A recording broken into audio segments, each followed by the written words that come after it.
فأنا ناصح لإخواني بالصدع بالحق تبيض وجوههم. السكوت في مسألة الحزبية يضرها، فاصدع بما تؤمر وأعرض عن المشركين.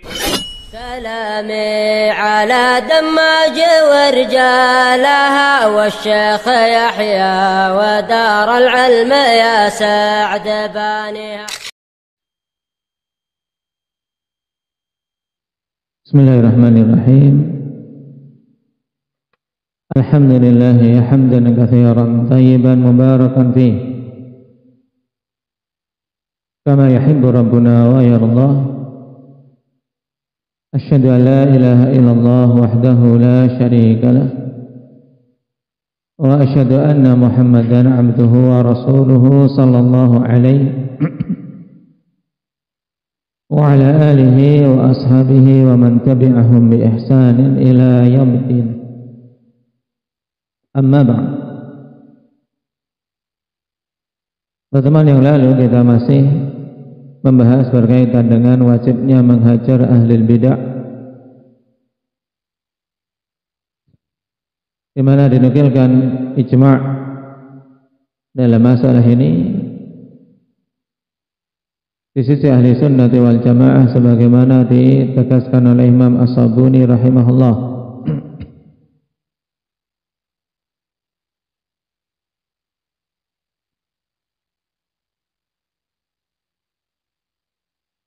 Dan juga di antara hal yang masuk dalam hajar ahli bidah yaitu dengan menghajar kitab-kitab mereka,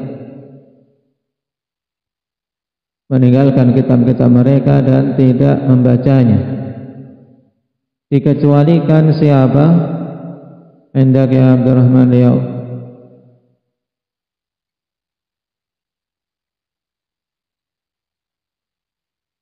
Nah, dikecualikan mereka-mereka yang membacanya untuk membantah kebid'ahan-kebid'ahan mereka. Tapi ini ada syaratnya. Apa syaratnya untuk diperbolehkan membaca kitab-kitab ahli bidah dengan tujuan membantah mereka? Syukran.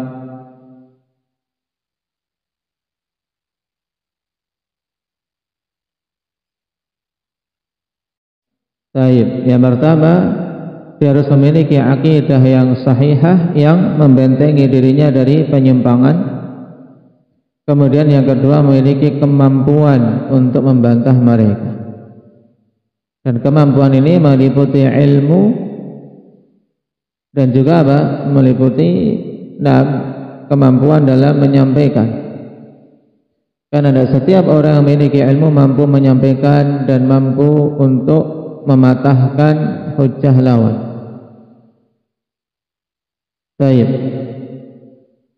Sekarang kita masuk pada pembahasan al-jidal wal khisamu fid din. Perdebatan dalam agama. Qala al-jidalu masdaru jadala. Fi'il mudhari'nya apa? Mujahid. Jadala yujadilu jidalan masdarnya. Naam. Fi'il amrnya apa? Hamzah. Jadala yujadilu jidalan, fi'il amrnya apa?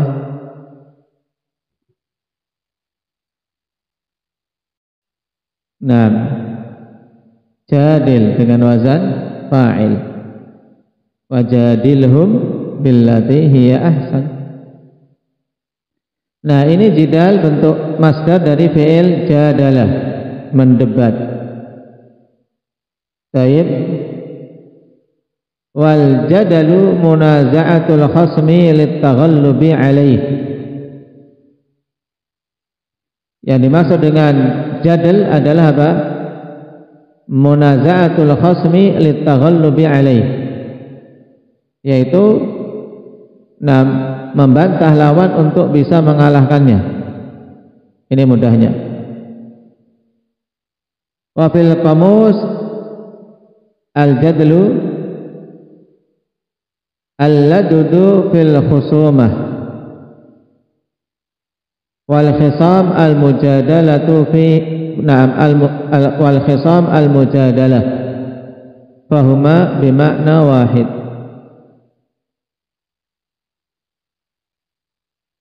Dan dalam al-qamus, kalau disebut al-qamus seperti ini, yang dimaksud adalah al-qamus al-muhit, kata karya Fairuz Abadi.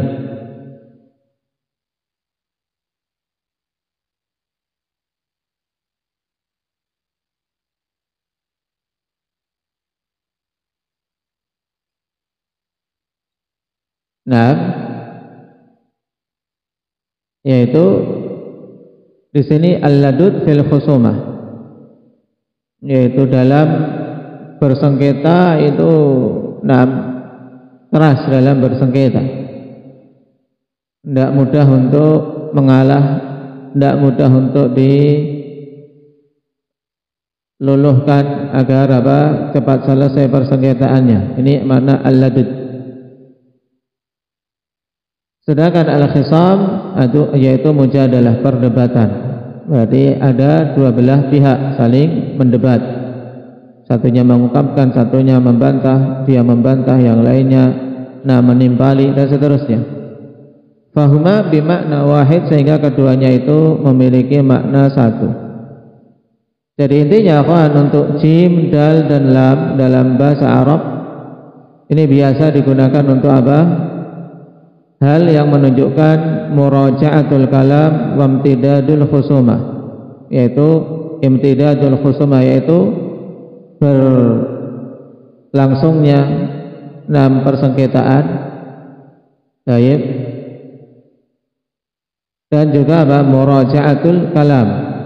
Nah, ini yang sesuai dengan pembahasan kita, yaitu muraja'atul kalam, yaitu saling berbantah-bantahan dalam pembicaraan. Baik, ini secara bahasa. Adapun secara istilah, di sana ada yang memberikan pengertian. Di antaranya Al-Juwaini dalam Al-Kafiyah fil Jadal.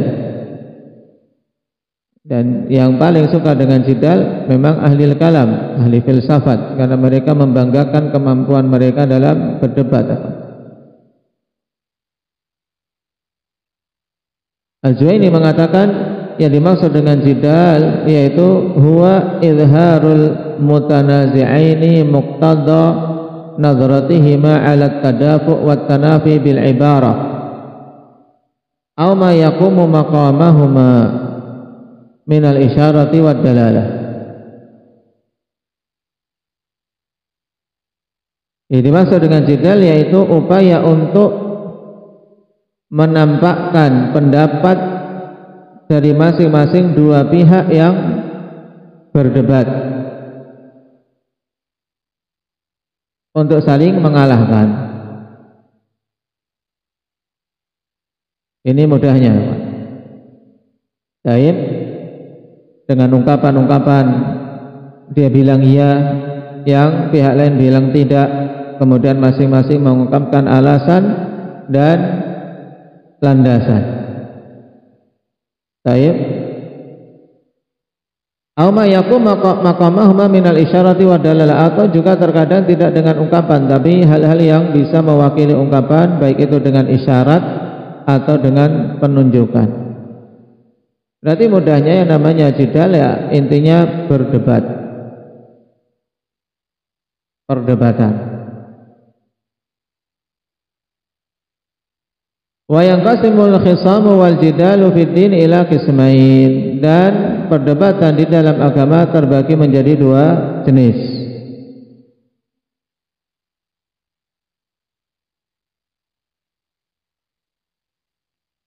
Al-awwal an yakuna al-gharadu min dhalika itsbatul haqqi wa ibtalul batil, atau an yakuna al-gharadu min dhalika itsbatul haqqi wa ibtalul batil.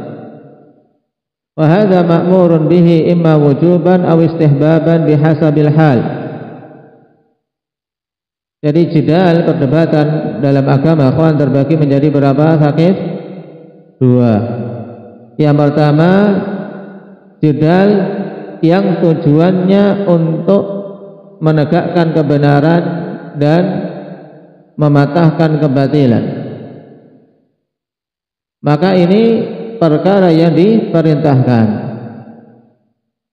Bisa hukumnya wajib atau sunnah sesuai dengan kondisinya masing-masing.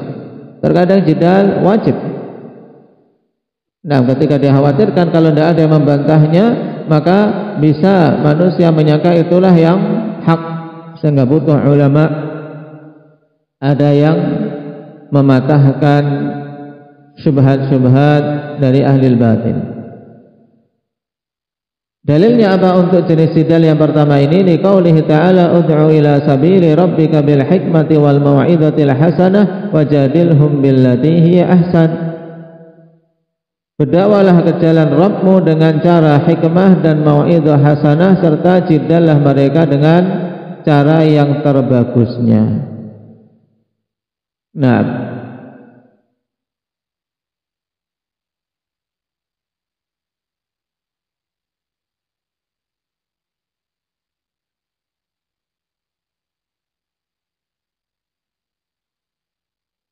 dan juga Allah Subhanahu wa taala katakan di ayat yang lain dalam surat Al-Ankabut, wala tujadilu ahlal kitab illa billati hiya ahsan. Ini masuk. Kalau memang mau mendebat, maka apa? Tempuhlah jalan yang terbagusnya, kawan. Metode dalam mendebat bukan metode debatnya kusir yang apa? Yang tidak ada ujungnya, hanya sekedar marah-marah atau angkat suara. Tapi debat yang diperintahkan oleh Allah Subhanahu wa taala billati hiya ahsan, dengan cara yang terbagusnya. Nah,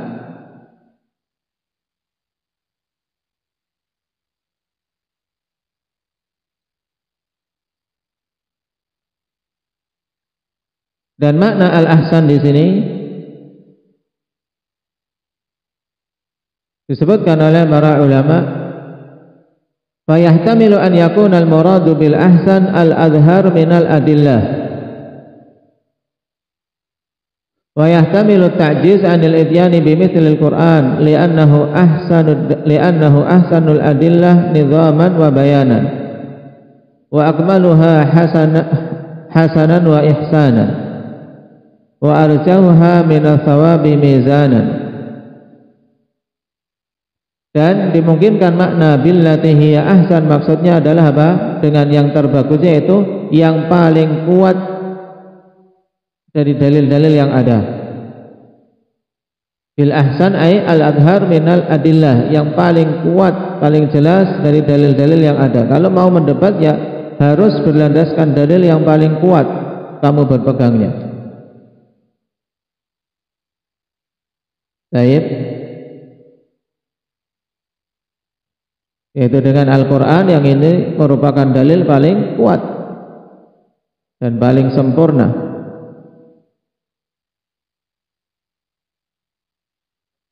Kemudian kemungkinan yang kedua,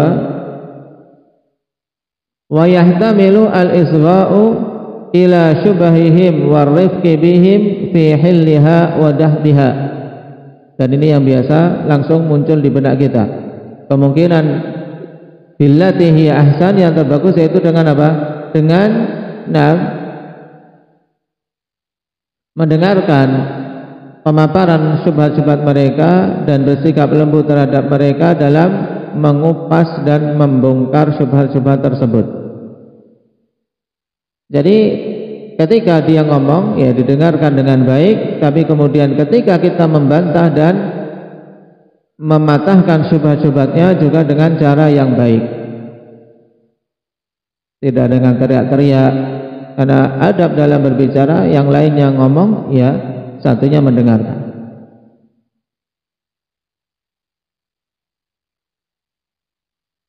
Taib wa yahtamilu bitarkil ghilza alaihim fi hali jidalihim. Kemungkinan ketiga maknanya adalah dengan apa? Tidak bersikap kasar dalam mendebat mereka, sehingga hujjah lebih nampak daripada sekedar otot yang ditegangkan. Karena sebagian orang kalau debat yang dikedepankan adalah apa? Kerasnya suara, sehingga intinya pokoknya harus digas ya, untuk bikin lawannya apa? keder dulu. Kalau sudah keder, sudah takut, mereka tidak bisa mikir kan. Nah, ini cara yang buruk. Tapi dengan lembut, kemudian lebih mengedepankan untuk mematahkan syubhat-syubhat dengan cara yang bagus, dengan hujah-hujah yang kuat.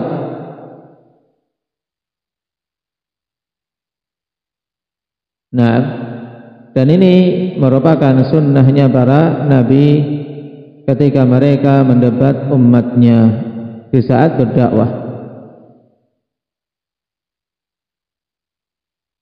Baik, contoh-contoh banyak, kawan.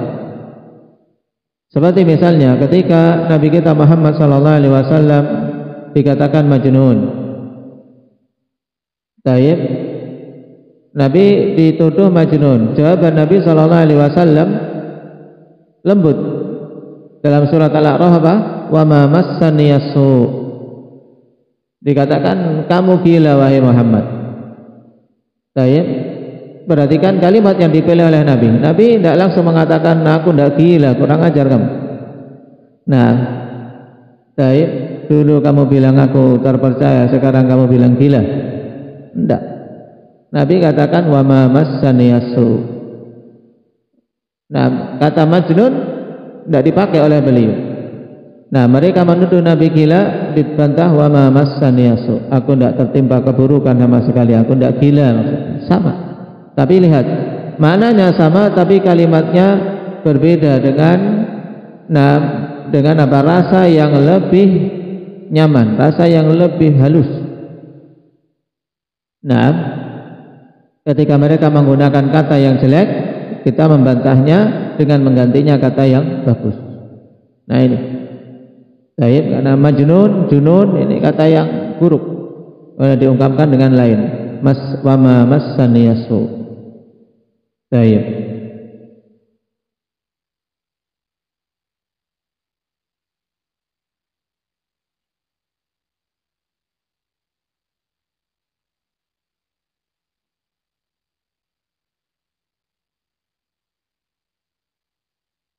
Demikian pula kalau kita perhatikan jidalnya para nabi yang lain. Nabi Nuh ketika dituduh inna lanaraka fi dhalalim mubin, sungguhnya engkau berada dalam kesesatan yang nyata. Nabi Nuh mengatakan qala ya qaumi laisa bi dhalalah walakinni rasulun min rabbil alamin. Cukup, laisa bi dhalalah, tidak ada kesesatan pada diriku wahai kaumku, akan tapi aku adalah utusan dari Rabbul Alamin. Lembut, tidak menambah dengan apa, sanggahan yang kasar. Baik, maka ini contoh untuk kita semua adalah masalah mujadalah. Lebih mengedepankan untuk memaparkan hujjah daripada sekedar adu otot dan adu suara. Kemudian jidal jenis yang kedua, asani an yakuna al-gharadu minhu at-ta'nitu atau at-ta'nita apa? An yakuna al-gharadu minhu at-ta'nita awil intisara lin nafs aw lil batin, yaitu jidal yang tujuannya adalah apa? At-ta'nit, sekedar ngeyel. Nah, sekedar apa? Fadil, tahu ngeyel?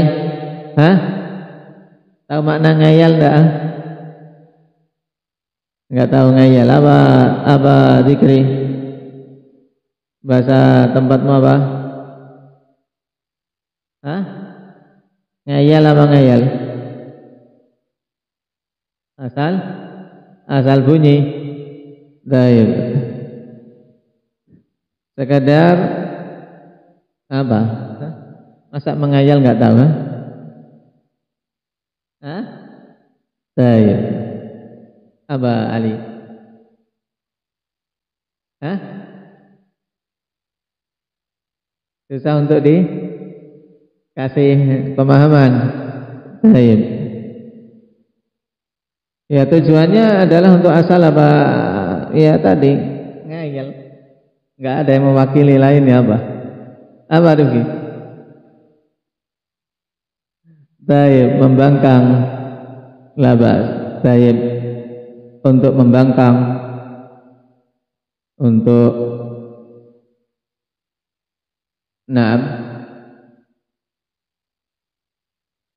membela diri sendiri saja atau untuk membela kebatilan. An yakuna al-gharadu minhu at-ta'nita aw al-intisara lin-nafsi aw lil-batil. Memang sekedar apa? Sekedar tadi menghayal, membangkang untuk membela diri atau membela kebatilan. Nah, kalau seperti ini fahadza qabihun manhiyun anhu. Yang seperti ini buruk, dilarang untuk meladeni orang yang perdebatannya hanya untuk itu. Baik. Kenapa? Karena tidak akan ada kebaikan padanya, tidak akan dicapai kebenaran dengannya. Karena apa? Masing-masing inginnya membela diri sendiri atau membela kebatilan asal bunyi untuk mempertahankan pendapatnya masing-masing. Ini dicela liqaulihi ta'ala ma yujadilu fi ayatillahi illa alladziina kafaru. Tidaklah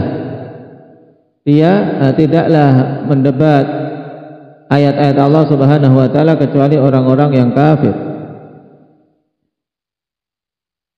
Wa qaulihi ta'ala wajadalu bil batil liyudhidu bihil haqqa fa akhadtuhum fa kaifa kana iqab. Mereka mendebat dengan cara batil untuk bisa menghilangkan kebenaran, maka kami pun hukum mereka. Maka bagaimana hukuman atas orang-orang yang seperti ini? Tentu hukuman yang sangat dahsyat. Baik. Maka dari sini kita ketahui bahwasanya jidal yang pada asalnya akhwan, ya, hukum secara asal untuk jidal itu adalah apa? Dibenci. Makanya dalam Al-Quran, dalam Al-Quran penyebutan kata al-jadal akhwan keseluruhannya apa? Dalam konteks celaan kecuali pada 3 tempat. Kita telah mengambil 2 tempat, yaitu tadi ud'u ila sabili rabbika bil hikmati wal mau'izatil hasanah wajadilhum billati hiya ahsan. Kemudian yang kedua di surat Al-Ankabut wala tujadilu ahlal kitab illa billati hiya ahsan. Nah, kemudian tempat yang ketiga kata jidal yang tidak dalam konteks celaan, yaitu terkait wanita yang apa? Yang menyampaikan keluh kesahnya kepada Rasul sallallahu alaihi wasallam. Qad sami'a Allahu qawlan allati tujadiluka fi zawjiha wa tashtaki ila Allah. Ini konteksnya tidak dicela. Adapun selain itu, kalau kita dapat kata jadal dalam Al-Qur'an, maka semuanya datang dalam bentuk celaan. Ini menunjukkan bahwasanya sisi tercelanya jidal itu lebih mendominasi daripada apa? Yang terpuji. Makanya kalau kita perhatikan para salaf, peringatan mereka dalam masalah jidal terhadap ahlul ahwa, ahlul bidah, ahlul batil ini apa? Keras. Tidak terjun dalam masalah ini kecuali dalam kondisi yang memang seorang betul-betul melihat masalah lebih besar. Baik, itulah apa? Jenis jidal yang pertama tadi. Yang pertama tujuannya harus betul, memang untuk menegakkan kebenaran, bukan hanya untuk membela diri, bukan untuk gagah-gagahan, bukan untuk adu debat agar menang, tidak. Tapi memang tujuannya untuk menegakkan kebenaran dan mematahkan kebatilan. Kemudian dia juga harus memiliki ilmu, memiliki kemampuan membantah ahlul batil. Karena ini harus memiliki kemampuan khusus dalam masalah jidal, kekuatan dalam istihdar, kekuatan dalam menghadirkan dalil. Kenapa? Karena jidal kan langsung, bicara langsung. Seorang yang tidak mampu, tidak memiliki kekuatan istihdar, menghadirkan dalil, ini akan kesulitan. Makanya tidak semua ulama mereka bisa terjun dalam jidal. Walaupun kita yakin bahwasanya ulama memiliki ilmu, mengetahui yang hak dan mengetahui yang batil. Tapi kalau masalah jidal ini ada tokoh-tokohnya. Baik. Maka kalau kita perhatikan jidalnya para salaf, akhwan, mereka tidak panjang-panjang. Tidak panjang-panjang ketika mendebat ahli batil. Baik. Setelah kita lewati dalam kitab ini di awal-awal tentang kisah Al-Adrami. Juga yang masyhur jidal dalam perkara fitnah khalqil Quran. Juga di kalangan ulama mu'asirin yang Allah Subhanahu wa taala berikan kemampuan kuat akhwan untuk apa? Untuk mendebat ahli batil, yaitu Imam Al-Albani rahimahullahu taala. Dzalika fadlullah yu'tihi may yasha. Allah berikan kepada beliau. Kalau kita dengar kaset-kasetnya, akhwan, masya Allah. Ketika beliau mendebat Hizbut Tahrir sampai mereka teriak-teriak marah, tapi Syekh tetap apa? Tetap tenang sambil berupaya untuk membuat suasana menjadi apa? Menjadi dingin lagi. Karena ahlul batil ketika didebat, ketika ditunjukkan kebatilannya, sebagiannya marah, Aqlaniyun dan yang lain. Dan di antara debat yang paling cepat, debat beliau apa? Debat dengan seorang yang mengaku mengetahui ilmu ghaib. Dan ini juga contoh, kan? Ya, debat seorang dukun mengaku mengetahui ilmu ghaib, ingin mendebat Syekh Albani rahimahullahu taala.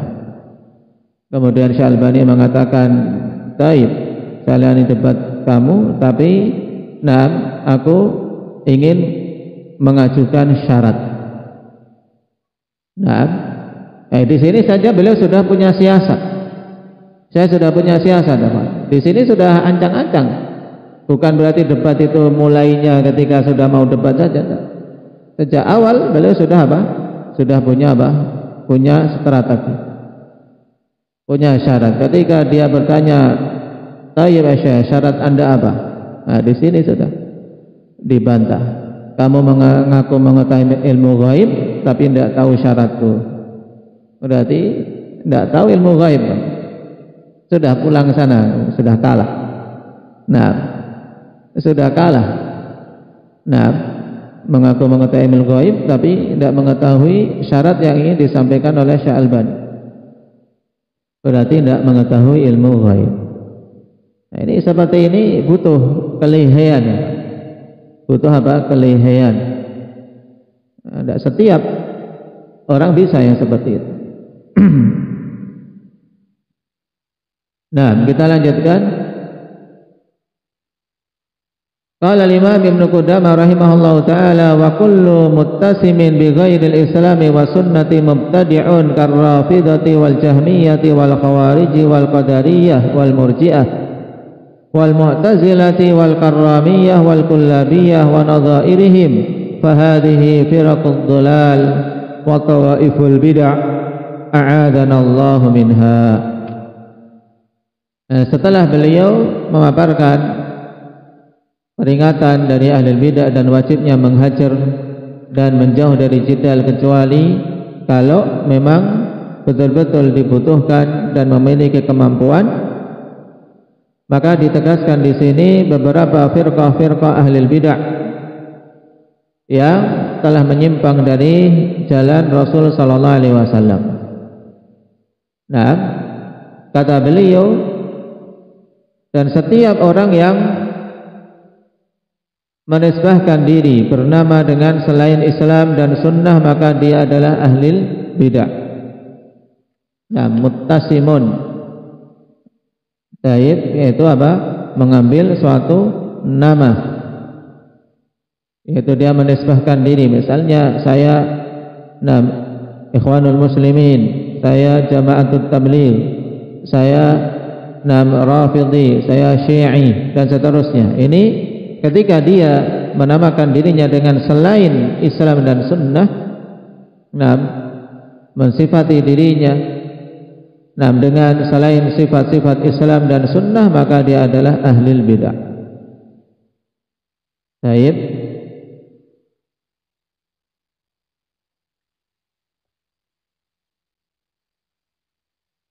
Dan walaupun dia tidak mengakui, kapan saja bisa diterapkan padanya sifat-sifat selain Islam dan sunnah, sifat-sifat bid'ah, maka hukumnya sama, dia itu mubtadi'. Seperti Rafidah, Jahmiyah, Khawarij, Qadariyah dan seterusnya yang disebutkan di sini. Maka ini adalah firqah-firqah yang sesat dan kelompok-kelompok bid'ah yang kita memohon perlindungan kepada Allah Subhanahu wa taala darinya. Yang masing-masingnya insyaallah akan dipaparkan secara sekilas tentang apa? Tentang firqah-firqah tersebut untuk kita mengenalnya. Walaupun firqah-firqah ini akhwan, tentunya orang-orang pada masa kita saat ini tidak akan mau dia menamakan aku ini Rafidhi, aku ini Jahmi, tidak. Tapi diketahui dari keyakinannya. Dan penamaan-penamaan pada masa sekarang, penamaan-penamaan yang macam-macam. Seperti misalnya Hamas, Hizbullah. Ini kan penamaan-penamaan yang mengecoh. Hizbullah, golongannya Allah Subhanahu wa taala, padahal dia golongan ahlul bidah. Ikhwanul muslimin, saudara-saudaranya kaum muslimin, padahal dia sebenarnya adalah khuwanul muslimin, pengkhianatnya kaum muslimin. Baik.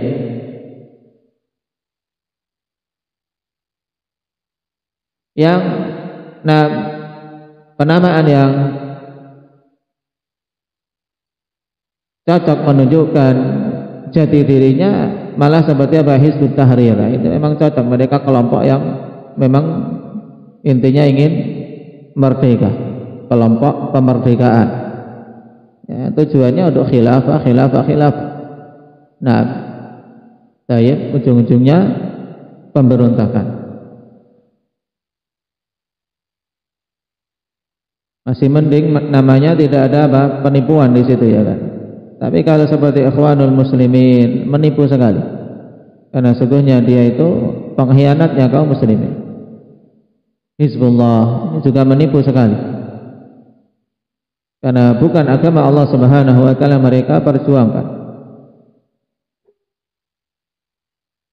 Baik, kita baca syarah dari Syekh Ibnu Utsaimin, hijranu ahlil bid'ah wa dzikru ba'di tawaifihim. Penghajaran terhadap ahlul bidah dan penyebutan sebagian kelompok-kelompok mereka. Qala li ahlil bidah alamatun. Ahlul bidah ini memiliki tanda-tanda. Minha di antaranya al-awwal annahum yattasifuna bi ghairil islami wa sunnah bima yahdithunahu minal bid'il qauliyah wal fi'liyah wal aqadiyah. Tanda yang pertama bahwasanya mereka bersifat dengan selain sifat-sifat Islam dan sunnah. Mereka bersifatnya dengan selain Islam dan sunnah. Lalu dengan apa mereka bersifat? Mereka menisbahkan diri bima yahdithunahu minal bid'ah wal qauliyah wal fi'liyah wal aqadiyah. Tapi mereka bersifatnya dengan apa? Dengan sifat-sifat yang mereka ada-adakan berupa kebid'ahan, baik kebid'ahan itu berupa perkataan atau perbuatan maupun akidah.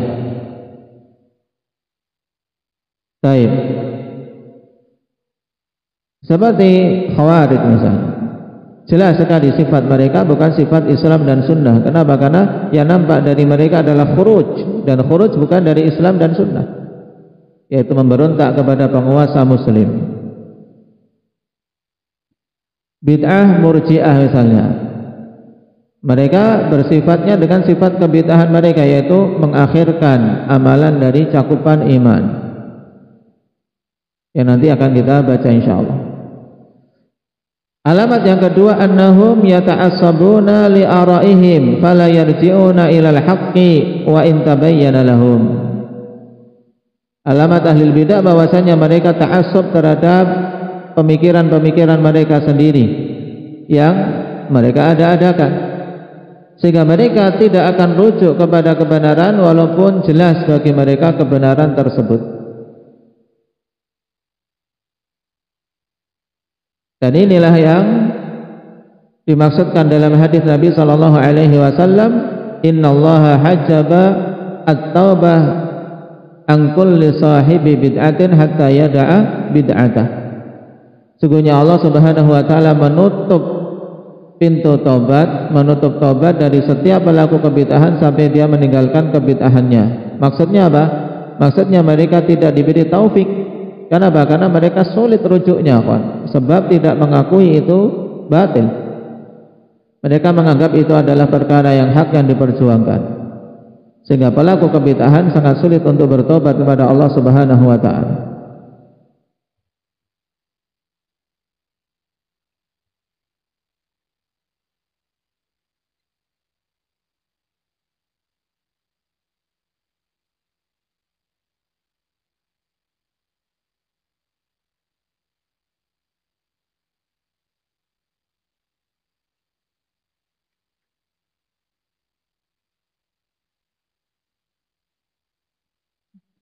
Kemudian alamat yang ketiga, annahum yakrahuna a'immatal islami wad din. Mereka itu membenci imam-imam kaum muslimin dan imam-imam agama ini. Imam-imam dalam Islam, para ulama-ulama yang jujur, mereka benci. Dan ini diantara alamat yang paling nampak, sebagaimana antum bisa lihat athar yang disebutkan dalam catatan kaki. Qala Abu Hatim Ar-Razi rahimahullah, alamatu ahlil bid'ah al-waqi'atu fi ahlil athar. Tanda ahlil bid'ah itu adalah al-waqi'ah, yaitu celaan, caci makian terhadap ahlil athar, terhadap orang-orang yang memegang teguh athar-athar Nabi sallallahu alaihi wasallam. Dan al-athar itu diungkapkan mencakup hadis-hadis Nabi sallallahu alaihi wasallam yang marfu' maupun perkataan-perkataan para salaf. Dan maksud dari ahli al-athar di sini adalah orang-orang yang mendasarkan amalan dan keyakinannya berdasarkan dalil. Athar ini rawahu Sabuni fi aqidati salaf bi isnadin sahih. Wa qala Ahmad bin Sinan al-Qattan rahimahullahu ta'ala, laisa fid dunya mubtadi'un illa wa huwa yubghidu ahlal hadith, fa idza ibtada'a ar-rajulu nuzi'at halawatul hadith min qalbihi. Kata Ahmad bin Sinan, tidak ada di dunia ini satu orang ahli bid'ah pun kecuali dia akan membenci ahli hadith. Maka dia sangat benci dengan hadis Nabi sallallahu alaihi wasallam. Apabila seseorang mengadakan suatu kebid'ahan, maka akan dicabut dari hatinya manisnya hadis Nabi sallallahu alaihi wasallam, sehingga yang ada benci. Nah, terhadap hadis Nabi dan benci kepada pengembannya. Rawahul Hakim fi ma'rifati ulumil hadis wa min tariqihi As-Sabuni fi aqidati salaf bi isnadin sahih. Nah, dan ini dari masa ke masa kita melihat bagaimana ahli bidah itu senantiasa membenci para ulama-ulama sunnah. Nah, celaan-celaan mereka kalau pada masa-masa kontemporer menyebut para ulama sunnah sebagai ulama yang tidak mengenal fiqhul waqi', ulama yang pengecut, tidak mau jihad, ulama yang mereka penjilat penguasa. Ini ungkapan-ungkapan untuk mencela ulama sunnah. Orang-orang khawarij menuduh ulama-ulama ahli sunnah penjilat penguasa. Kenapa? Karena kita senantiasa menyeru untuk mentaati penguasa pada perkara-perkara yang ma'ruf. Sedangkan khawarij akidahnya adalah khuruj, memberontak kepada penguasa, dan seterusnya. Nah,